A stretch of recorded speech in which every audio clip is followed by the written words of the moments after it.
sungguh kami merasakan Engkau sudah hadir di tengah-tengah kami. Terima kasih Tuhan untuk kehadiran-Mu di tengah-tengah kami. Itu sebabnya kami percaya setiap kami hadir tidak akan pernah sia-sia. Setiap kami yang hadir pada sore hari ini akan berjumpa dengan Tuhan. Dan Tuhan akan berfirman bagi kami. Tuhan akan menjamah hidup kami.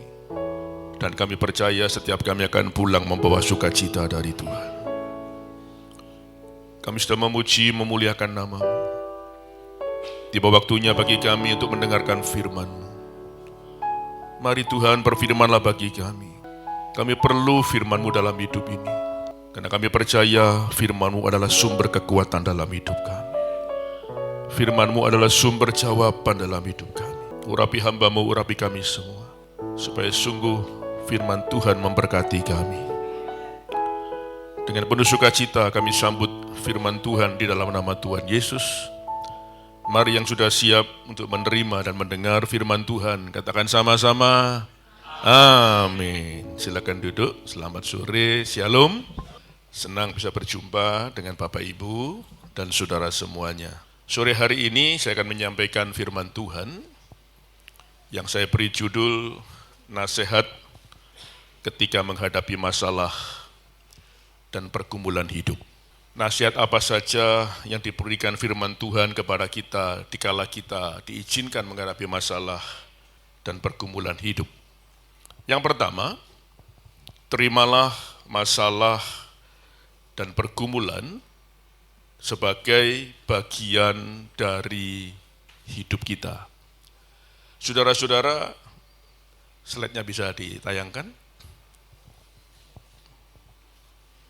Ya, saya ulang, terimalah masalah dan pergumulan sebagai bagian dari hidup kita. Saudara-saudara, cara berpikir seperti ini harus kita letakkan di dalam pikiran kita. Bahwa yang namanya masalah dan pergumulan adalah bagian dari sebuah kehidupan. Kenapa cara berpikir seperti ini harus kita letakkan di dalam pikiran kita? Next. Karena semua orang mengalami hal yang sama. 1 Petrus pasal yang kelima ayat 9b berkata, sebab kamu tahu bahwa saudara-saudaramu di seluruh dunia pun mengalami kesusahan yang sama. Artinya ketika Tuhan izinkan kita menghadapi masalah dan pergumulan, bukan hanya kita yang mengalami, tapi semua orang juga mengalami. Memang besarnya enggak sama, ada yang kecil, ada yang sedang, bahkan ada yang berat.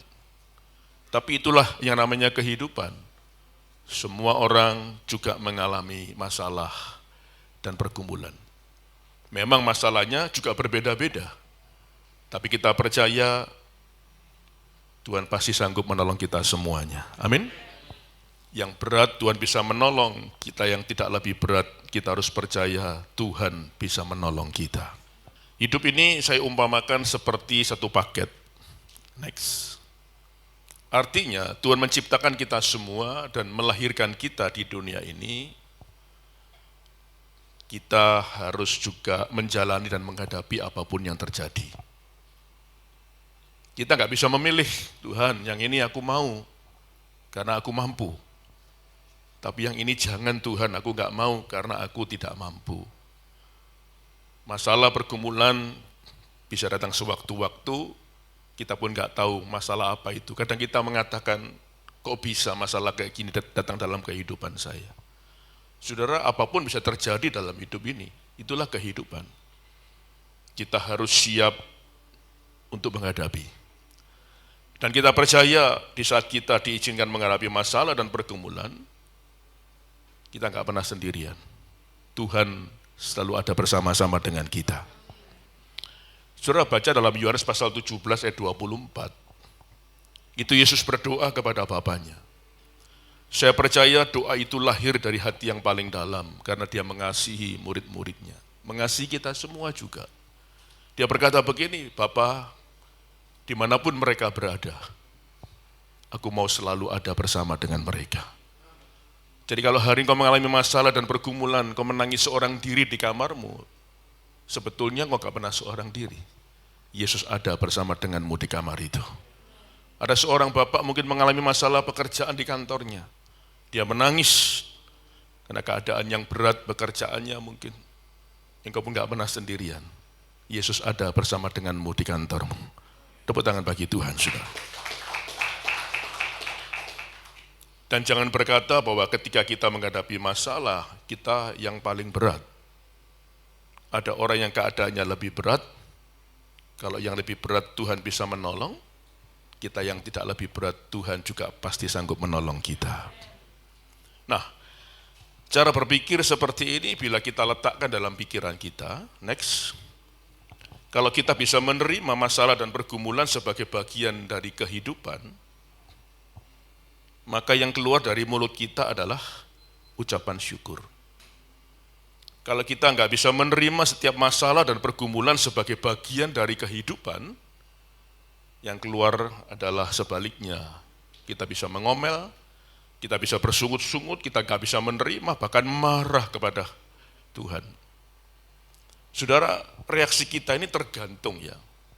Kalau reaksi kita benar, Tuhan akan memberikan jawaban yang terbaik. Tapi kalau reaksi kita salah, jangan-jangan Tuhan tidak akan memberikan jawaban yang terbaik dalam hidup kita. Pak, tapi kan ngalami masalah pergumulan kan nggak enak, Pak. Kok disuruh mengucap syukur? Lah inilah rahasianya. Ketika Tuhan izinkan kita menghadapi masalah dan pergumulan, tapi kita masih bisa mengucap syukur, itu tandanya kita percaya bahwa Tuhan akan melakukan kebaikannya dalam hidup kita. Tapi kalau kita reaksinya salah, kita marah-marah kepada Tuhan, kita nggak bisa menerima, itu artinya kita sedang menyetop kebaikan Tuhan terjadi dalam hidup kita. Saudara masih ingat bangsa Israel? Banyak mujizat dikerjakan Tuhan di dalam perjalanan mereka di padang gurun. Banyak sekali. Tapi isinya ngomel aja. Bersungut-sungut aja, marah kepada Tuhan. Disuruh jalan cuma 40 hari, tapi reaksinya kayak gitu. Akhirnya Tuhan rubah menjadi 40 tahun. Ngomong sama sebelah nih, ngomel lo terus, 40 tahun kamu bilang begitu. Ayo kamu marah-marah terus. Pertolongan Tuhan semakin lambat dalam kehidupan kita.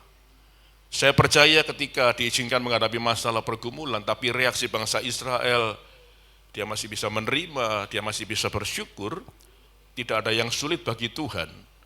40 hari Tuhan bisa ubah menjadi 4 hari. Setuju? Jadi kalau kita bisa mengucap syukur dengan keadaan yang mungkin gak enak, memang sulit. Tapi kita percaya Tuhan akan memberikan lebih daripada apa yang kita harapkan.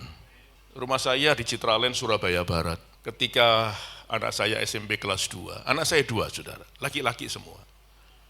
Yang pertama namanya Yefta, yang kedua namanya Yafet. Ada jemaat yang protes, Pak kasih nama anak kok dibolak-balik hurufnya sama. Ya supaya gampang aja ya. Terus dia bilang kalau Bapak misalnya punya anak ketiga laki-laki, Bapak kasih nama siapa? Fayet, saya bilang begitu. Terus pasti ruwet saudara, pasti keliru kabeh. Untungnya mek 2 Pak ya. Ketika anak saya pertama SMP kelas 2, Pakuwon Mall itu dulu Super Mall ya, Super Mall yang pertama itu sudah ada. Sekarang Pakuwon Mall ini dan Super Mall dan PTC kalau digabung, itu menjadi mall terbesar di Asia Tenggara. Bukan hanya di Indonesia loh, luasnya 30 hektar itu. Ada apartemennya dan segalanya. Nah, di dalam Super Mall itu ada yang namanya warnet. Jadi anak saya izin sama saya, Pak, boleh nggak aku main warnet di Super Mall, main game, dia hobi. Namanya remaja laki-laki, ya nggak apa-apa saya bilang. Iya Pak, habis ini sudah selesai ulangan. Nanti Papa pagi pelayanan, pulang siang istirahat, tolong aku antar ke Super Mall. Ya boleh, tapi jangan lama-lama dan jangan sering-sering karena nanti pergaulan yang buruk bisa merusakkan kebiasaan yang baik, saya bilang. Terus dia bilang, Pak, nanti aku minta sangu ya, minta uang. Terus saya tanya, kamu mau sangu berapa? 50.000 aja Pak. Zaman itu ya, sudah lama. Nanti tak buat main, sisanya tak buat makan. Akhirnya siang saya pulang pelayanan, saya antarkan deket, paling 10 menit. Sampai di Super Mall, dia bilang, Pak, ada yang lupa. Aku belum dikasih sangu, dia bilang. Kamu mau sangu berapa Yefta? 50.000 aja Pak, nanti tak buat main, sisanya tak buat makan. Saya ini orang tua yang suka main-main sama anak, kadang suka ngetes. Kemudian saya keluarkan uang dari dompet saya, bukan 50.000, tapi saya keluarkan uang sebesar 30.000. Yefta, Papa minta maaf, hari ini Papa nggak bisa kasih kamu 50, adanya cuma 30, bagaimana? Kamu bisa menerima? Anak saya maju, wajahnya tidak berubah. Tetap tersenyum, tetap sukacita. Dia ambil uang itu dan dia berkata, nggak apa-apa, Pak. Papa tenang aja, dengan 30.000 ini tak cukup-cukupkan. Tetap tak buat main, sisanya tak buat makan. Dengan 30.000 ini aku sudah, terima kasih Pak. Kemudian dia meninggalkan saya, sampai dibelokkan dia masih dada-dada, tolong Pak nanti dijemput ya. Begitu dia hilang dari pandangan saya yang bingung. Ini yang ngetes tapi bingung, cukup enggak. Habis sudah terlanjur kok, sudah hilang anaknya kok ya. 2 bulan kemudian dia datang lagi sama saya, Pak. Minggu depan sudah liburan, boleh nggak aku main di warnet lagi? Nggak apa-apa, terima kasih Pak, tapi jangan lupa ya Pak, minta uang sangu lagi Pak. Terus saya tanya, kamu sanggup berapa ya Pak? Dia ngomong gini, 50.000 ya Pak, 50.000 ya Pak. Sambil jongkok-jongkok, maksudnya jangan dipotong lagi, mungkin begitu saudara. Kemudian sampai Supermall dia bilang, Pak lupa sangunya belum. Oh iya, kamu mau sanggup berapa hari ini? 50 ya Pak, 50 ya Pak, gitu. Maksudnya jangan didiskon gitu ya. Saudara-saudara, ketika saya keluarkan dompet saya teringat kejadian 2 bulan yang lalu. Bukankah dia berharap ingin dapat 50, tapi yang dia dapatkan tidak sesuai dengan harapannya, hanya 30, tapi reaksinya dia tidak ngomel, dia nggak marah-marah, nggak memaki saya. Dan hari itu, saya keluarkan uang dari dompet saya, bukan 50.000, orang Kristen senangannya 2 kali lipat, 100.000. Saya bilang, Yef, hari ini kamu dapat 100, Yef. Yang benar Pak, sambil mundur dia. 50 didiskon jadi 30, masa hari ini 50 jadi 100, pikirnya begitu. Loh, betul ini kamu dapat 100 hari ini. Kemudian diambilnya uang itu sambil gemeteran, kayak nggak percaya. Begitu uang itu ada di tangannya, saya dirangkul erat-erat. Thank you Pak, thank you. Papa hebat. Rupanya supaya anak sama istri bilang hebat, kasih uang lebih banyak. Loh, istrinya amin lagi. Istri siapa tadi dia ngamin? Saya lepaskan rangkulannya, saya bilang, ya dengarkan Papa. Bukan Papa yang hebat. Kamu anak yang hebat. Papa bangga punya anak seperti kamu. Kamu berharap dapat 50, dapatnya 30, kamu gak marah sama Papa. Kamu gak maki-maki, bisa saja dia bilang, zaman gini Pak, 50 dapat apa? Tapi kamu tetap bersyukur. Kamu tetap bersuka cita dan bilang terima kasih sama Papa. Itu sebabnya hari ini kamu mendapatkan lebih daripada apa yang kamu harapkan.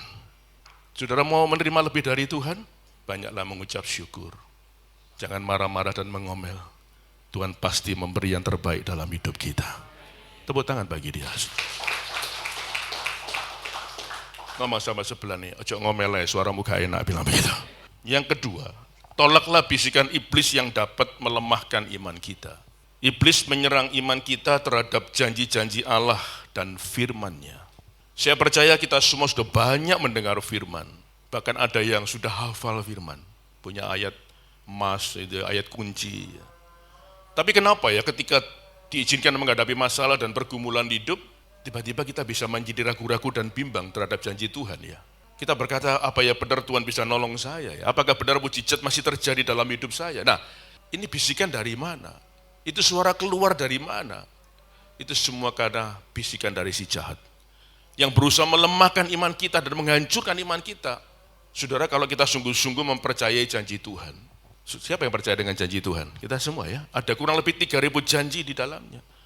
Kalau kita sungguh-sungguh mengimani dan mengamini janji Tuhan, maka janji Tuhan akan dikerjakan dalam hidup kita. Orang bimbang itu berdosa loh kata firman Tuhan. Makanya jangan bimbang dan jangan ragu. Kalau kita bimbang dan ragu terhadap janji firman Tuhan tidak akan digenapi dalam hidup kita. Itu sebabnya ada nasihat dituliskan dalam Efesus pasal 4:27. Kita tidak boleh memberi kesempatan kepada iblis. Iblis itu tidak perlu dikasih kesempatan. Dia selalu mencari kesempatan di dalam kesempitan. Celah sedikit terbuka, dia bisa menerobos masuk. Dan kemudian bisa membisikkan sebuah rencana jahat. Hal yang jahat bisa dia bisikkan di dalam pikiran dan hati kita. Saya ambil contoh seorang tokoh namanya Yudas Iskariot. Jadi jangan salah, di dalam kitab Perjanjian Baru ini ada dua nama Yudas yang muncul. Yudas yang pertama ya Yudas Iskariot ini. Yudas yang kedua adalah penulis kitab Yudas. Yudas yang kedua penulis kitab Yudas itu adalah saudaranya Yakobus. Siapakah Yakobus? Yakobus itu saudara jasmani dari Tuhan Yesus. Jadi setelah Yesus lahir, dari Ibu Maria kemudian lahir anak yang lain. Ada 4 anak laki-laki yang lain katanya begitu, ada 3 anak perempuan atau berapa, tapi sejarah tidak menulis secara lengkap. Ya. Nah, yang saya ambil contoh ini, tokoh ini namanya Yudas Iskariot. Orang zaman dulu, nama belakang itu menunjukkan daerahnya. Yudas Iskariot berarti dari Kireot, dekat Moab, Laut Mati. Simon orang Kirene, berarti berasal dari daerah Kirene. Jadi jelas begitu, kalau sekarang kan enggak ya. Ya. Siapakah Yudas Iskariot? Dia adalah salah satu murid Tuhan Yesus. Berapa murid Tuhan Yesus? 12. 12 orang ini dimuridkan oleh Yesus secara pribadi selama 3,5 tahun. Karena dimuridkan secara pribadi oleh Tuhan Yesus, itu sebabnya mereka ini punya level rohani di atas rata-rata kebanyakan orang. Itu sebabnya Injil Yohanes menulis mereka kemudian disebut rasul. Berarti sebutan rasul itu dianggap orang yang punya level rohani yang mantap di atas rata-rata kebanyakan orang. Oke? Berarti Yudas Iskariot level rohaninya di atas rata-rata kebanyakan orang. Dia rasul, tapi enggak berhati-hati dalam hidupnya. Dia membuka celah, membuka kesempatan, iblis kemudian masuk membisikkan rencana jahat.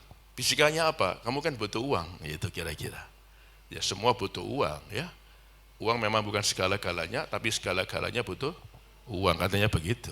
Kamu jualan Yesusmu. Jadi yang pertama-tama yang dikerjakan iblis adalah mempengaruhi orang itu. Katakan sama-sama, mempengaruhi. Setelah terpengaruh, dia dibuat lupa. Yudas lupa tentang dirinya ini siapa.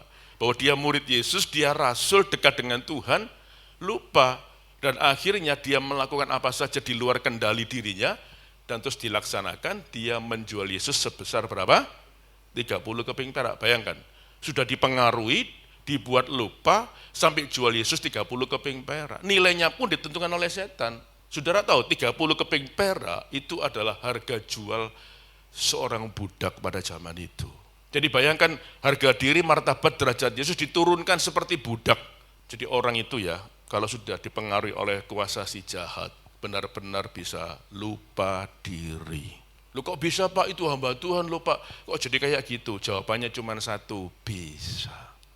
Loh Pak, orang ini loh udah dipercaya di kantornya loh Pak, uang perusahaan dipakai juga, kok bisa ya Pak ya?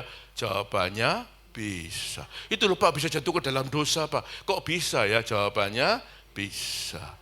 Yudas Iskariot saja bisa jatuh, kalau kita nggak hati-hati ngomong sama sebelah nih, kamu pun bisa jatuh.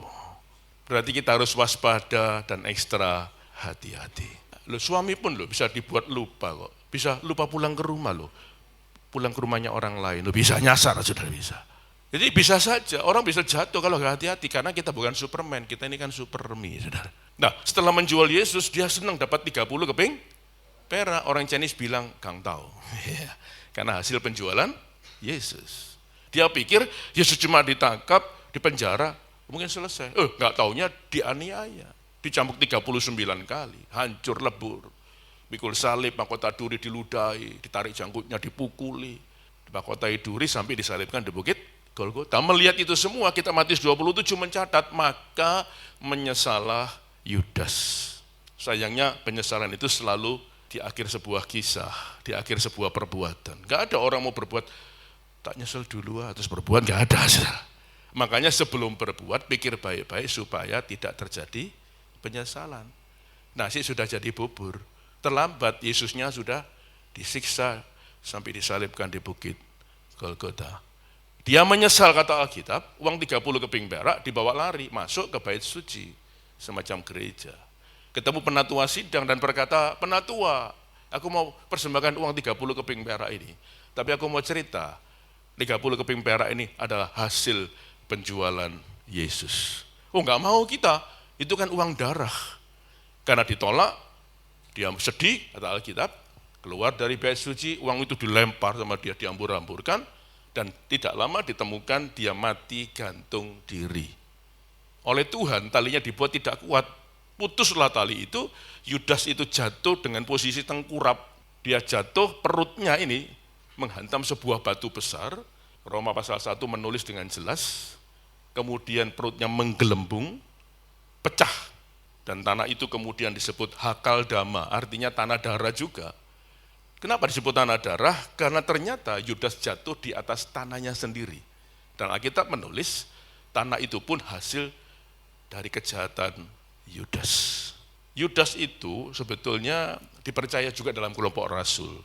Dia dijadikan bendahara, Yohanes 12 mencatat, tetapi dia dipercaya seperti itu, dia juga mencuri uang kas yang dia pegang. Jadi ini orang jahat. Ya, mencuri uang kas kelompok rasul, jual Yesus, dan masih banyak kejahatannya. Rupa-rupanya zaman itu dia ikut klub tisani, tipu sana, tipu sini mungkin ya. Terus dibelikan tanah itu ya. Jadi dia itu seorang koruptor, karena mengkorupsi uang yang dia pegang. Jadi jangan heran, zaman Yesus hidup, muridnya salah satunya seorang koruptor. Terus bedanya dengan zaman sekarang apa Pak? Saiki luweh nemen, gitu aja saudara. Jadi kalau ada orang yang koruptor, kemungkinan besar dia dihinggapi roh yang namanya Yudas Iskariot. Nah gitu. Ya. Nah sebetulnya orang tuanya memberi nama Yudas, Yudas itu artinya pujian. Jadi orang tua memberi nama anak, berusaha mencari tahu arti nama itu, dan berharap arti nama yang baik itu menjadi kenyataan dalam hidup anaknya, betul nggak? Selalu begitu. Tapi kenyataannya Yudas ini bukan menjadi pujian, tapi diolok-olok. Ya nama Tuhan bukan dipermuliakan, tapi dipermalukan. Berarti begini saudara, nama itu bagus ya puji Tuhan, baik ya puji Tuhan. Tapi kalau nama yang diberikan orang tua kita anggap saja biasa-biasa, ya nggak apa-apalah, yang penting hidupmu luar biasa. Namanya Yudas, tapi hidupnya mempermalukan nama Tuhan. Jadi kalau hari ini ada nama yang jelek-jelek, ya sudah tabahlah menerima. Saya nggak sebelah nih, sing tabah, bilang begitu. Tidak apa-apa sudah.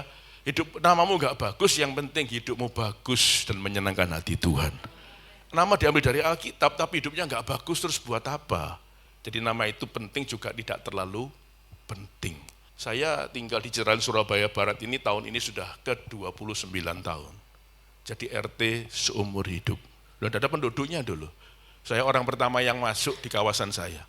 Ya, saya tinggal sudah hampir 30 tahun. Berarti tahun depan ini 30 tahun. Dulu saya langganan Jawa Pos, pagi-pagi saya buka, kan jam 5 sudah datang.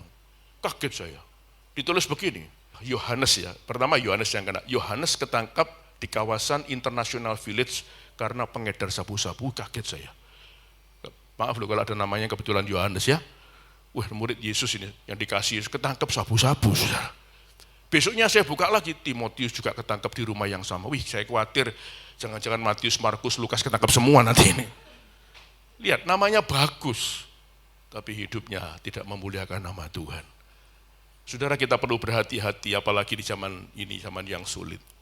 Pekerjaan, ekonomi, keuangan juga tidak mudah. Hati-hati, ya. Iblis bisa membisikkan sesuatu, bahkan ada orang-orang yang bisa terjebak, dan kemudian bisa bekerja dengan segala cara, menghalalkan segala cara. Ya memang bisa, segala cara bisa dihalalkan, memang dapat uang lebih banyak. Tapi saya beritahu juga, kalau dapat uang lebih banyak, itu namanya uang panas. Uang panas itu biasanya cepat habis.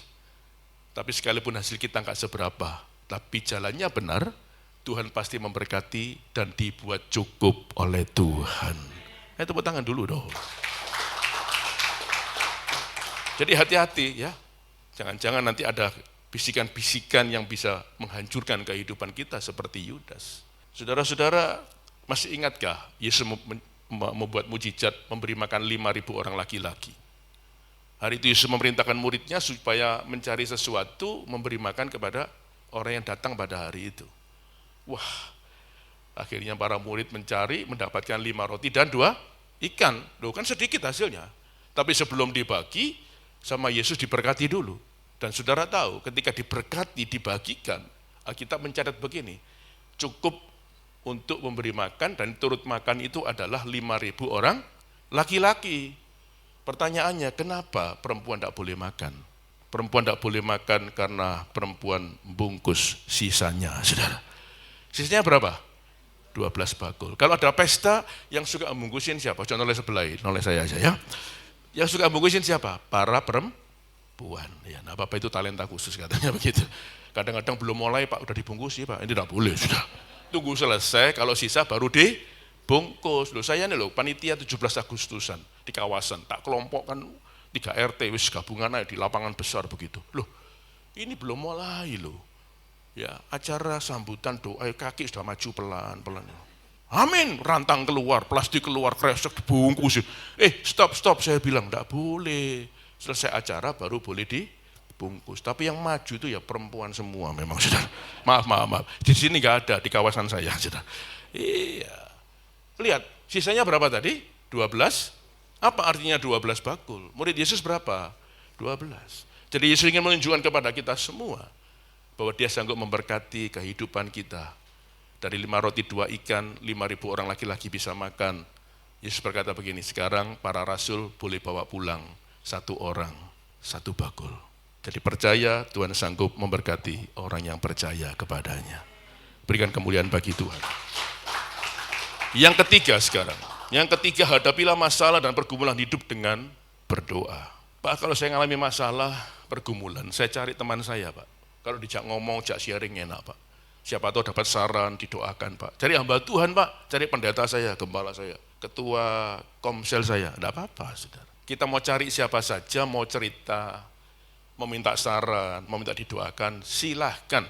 Yang penting kita harus ketemu orang yang tepat dan benar. Katakan sama-sama orang yang tepat dan kalau kita ketemu orang yang salah, dapat nasihat yang salah, pasti dibawa ke tempat yang salah. Ngapain kamu pusing-pusing? Ayo kita cangkruk aja, kita dugem ke tempat yang salah nanti. Makanya cari orang yang tepat dan benar, supaya dapat nasihat yang benar, dibawa ke tempat yang benar. Tempat yang benar salah satu aja adalah gereja GBI Rock di tempat ini. Ayo tepuk tangan dulu. Ya, kalau ada orang konseling sama saudara, cerita dan semuanya, bawa ke sini. Kita percaya ada pemulihan di tempat ini. Ada kuasa Allah dinyatakan di tempat ini. Amin. Saya ini buka rumah kos di Surabaya. Khusus laki-laki tapi ya, khusus putra. 80-90% mahasiswa Ciputra, sisanya orang kerja. Macam-macam lah ya. Ada anak mahasiswa dari Malang, jam 10 malam dijemput temannya. Untuk apa? Dugem. Ngapain pusing-pusing? Ayo cangkruk, dugem. Dulu ada Holy Wings di daerah Geraha Family Surabaya. Teman yang lain ada di Kapital, ada di McDonald. McDonald 24 jam lagi. Ya, dari Holy Wing 5 orang, anak kos saya 2. 1 laki di depan, 1 laki di belakang. 5 orang itu laki 2 di depan, di belakang laki 1 anak kos saya, 2 cewek. 1 dari luar pulau, 1 dari luar kota. Maaf ya, cewek kuliah di UC, ngekos juga, pakainya minim sekali. Ya. Kemudian jam 2 pagi keluar dari Holy Wing mau pulang sudah kok teler semua ini, 5 orang ini. Mau pulang ditelepon temennya. Hei, kamu di mana? Jangan pulang, ayo kumpul lagi di sini. Itu. Makanya hati-hati ya kalau anak di luar kota semua harus diawasi, harus dimonitor, terutama lingkungannya atau teman-temannya. Ini pengaruhnya besar soalnya. Ya. Kemudian mampirlah dia putar balik, dia mau mampir ke Kapital itu. Putar balik, U-turn begini, naik Honda Jazz. Jadi belakang 3 orang, depan 2 orang, penuh 5 orang. Putar balik ternyata dari arah tikungan sekolah Petra itu ya, di Hari Muhammad Surabaya kalau saudara tahu, muncul Mercy CLS turbo. Itu katanya kalau digas gitu aja 7 detik bisa angka speedonya 100 km per jam. Kayak mobil listrik begitu. Kemudian dia belok, ternyata ini mabuk juga. Dan yang Mercy juga anak Ciputra juga, mahasiswa. Kemudian dihantamlah Jazz itu. Sampai putar-putar, dihantam lagi kedua. Sama-sama anak Ciputra semua ini ya.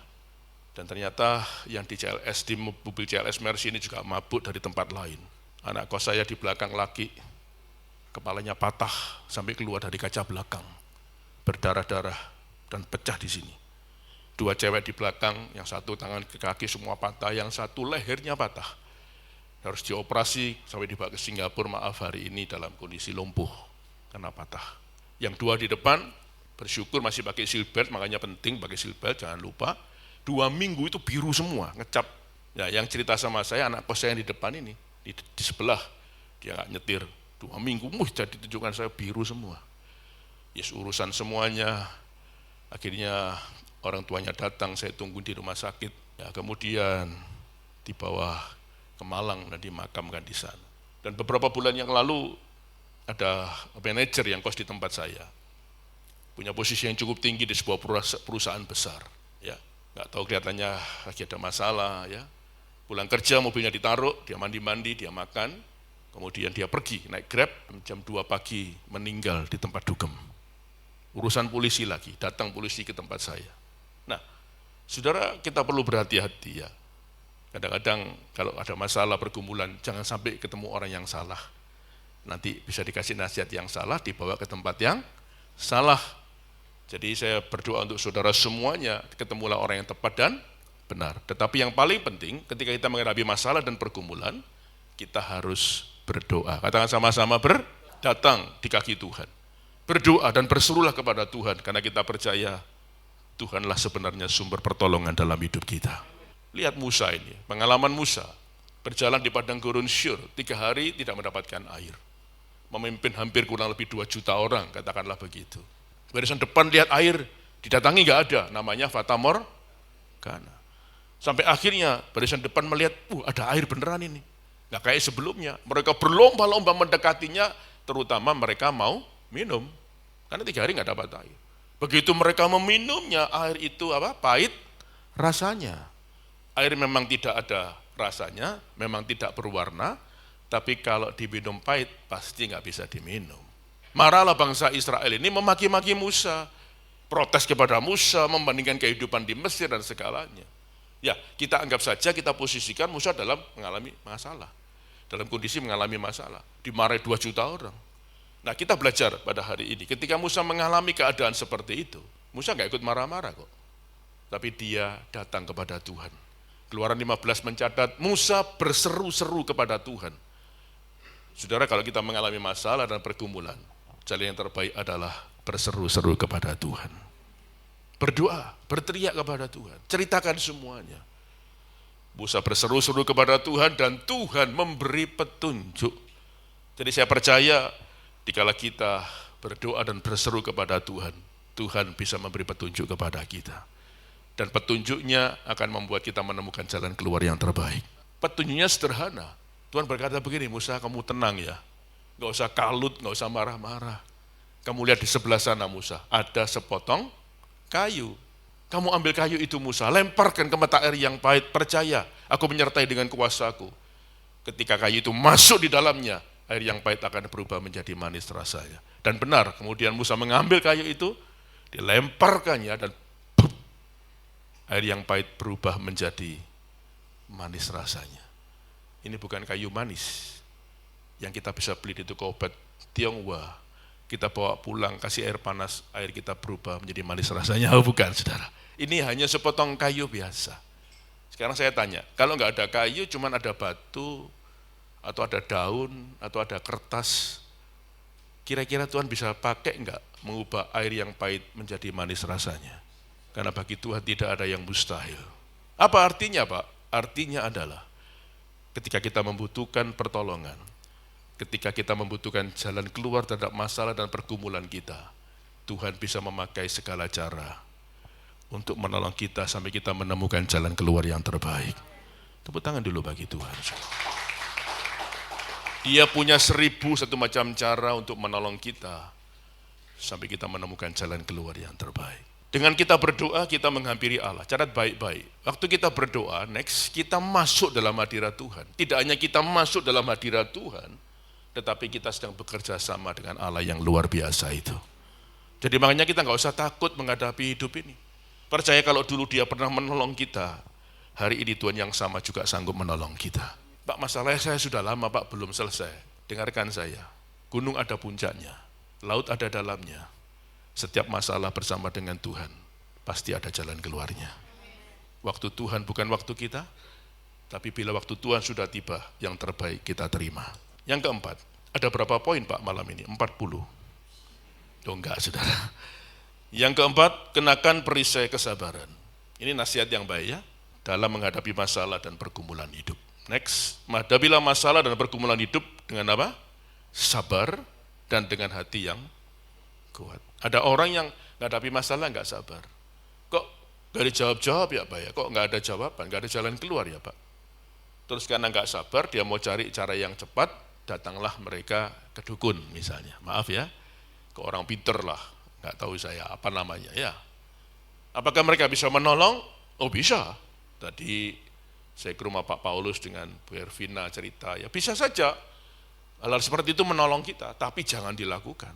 Dia bisa menolong, tapi selalu dibalik itu minta imbalan. Pak Paulus ngomong sama saya, hati-hati Pak dengan karma. Nah itu saudara, karena pertolongan mereka itu tidak pernah gratis, selalu minta imbalan. Mintalah pertolongan kepada Tuhan, karena kita percaya pertolongan Tuhan Yesus itu gratis. Loh, nyawanya saja diberikan, keselamatan diberikan, cuma-cuma gak usah bayar.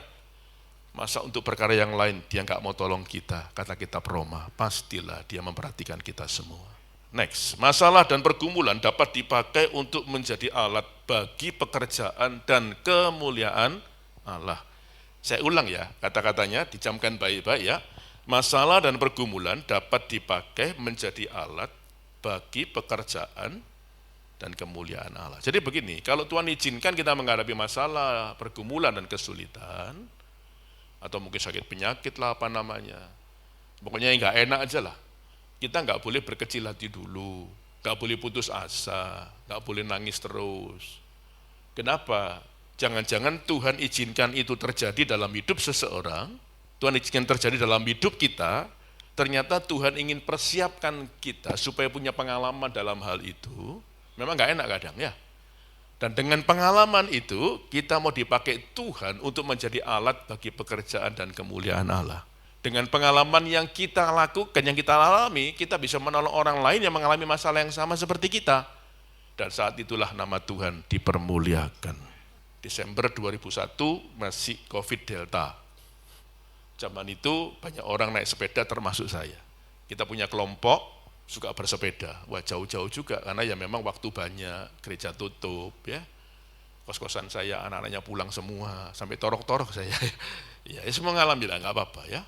Jadi kita ini kalau di Citraland sepedaan seneng ya, sampai masuk hutan. Di kawasan Citraland Surabaya itu ada hutan, namanya Bukit Ular. Karena memang kalau kita bersepeda di dalamnya, ketemu banyak ular. Makanya dinamai Bukit Ular. Jalannya ya kayak ular begini, ketemu pitong, ketemu kobra, banyak di situ. Kadang kulitnya ular gede-gede itu ya kita bertemu.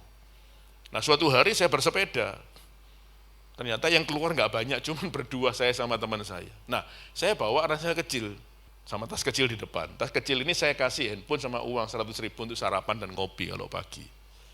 Rasanya saya isi apa? Nggak ada artinya. Pompa elektrik, tambal ban, sama kunci-kunci. Untuk apa? Kadang di tengah jalan atau dalam hutan itu kempes bannya. Kita tambal ban sendiri. Kadang nuntunnya kan jauh, mesti ke jalan raya. Nah, hari itu saya pulang keluar dari Citraland, sudah di jalan raya, sudah mau belok ke arah kawasan saya, dua penjambret muncul berboncengan. Ransel kecil saya ini ditarik nggak bisa, saya ditarik, dilemparkan begini saudara. Helm saya nggak lepas, saya jatuh, buah, langsung nggak sadar, pendarahan, kepala pecah. Helm nggak lepas ini, karena benturannya begitu hebat, tulang di sini pecah, kemudian tulang rusuk patah, cuma 5 saudara. Paru-paru berdarah, sakit Pak? Enggak, sakitnya masa ampun saudara. Akhirnya dibawa ke puskesmas, pertama-tama ini dijahit dulu, 10 ya.